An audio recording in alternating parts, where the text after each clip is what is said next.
Па токму е тоа што они не достига во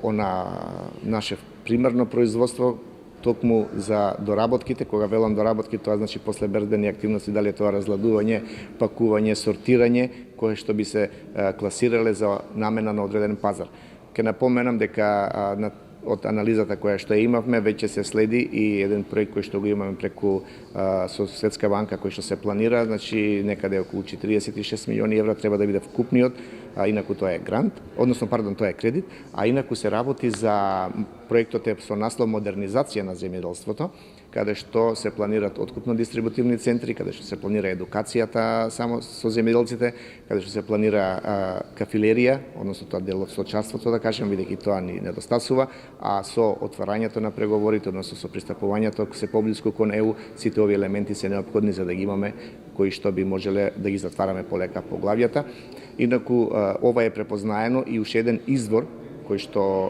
се користи, би рекол, со едни подобрени услови, а тоа е ИПАРД програмата, каде што се повеќе и повеќе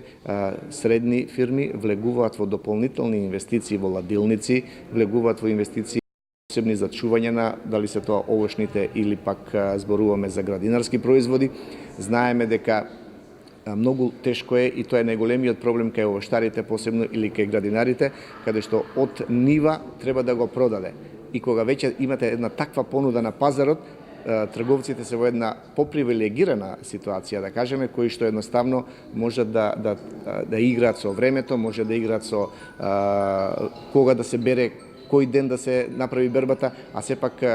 тие квалитети знаеме дека треба да достигнуваат одредена технолошка зрелост и потоа го губат квалитетот. Со таа намера велам дека искористувањето на ИПАРД програмата се значително се подобрува. Направивме одредени промени во делот во Законот за Агенцијата за финансиска поддршка, само би искористил прилика да спомнам неколку, а тоа е дека нема да се примат празни апликации, мора да бидат комплетни,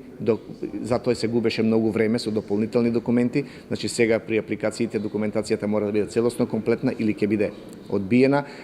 Исто еден проблем кој се јавуваше со години, односно од почетокот на ИПАРД, во случај на одредени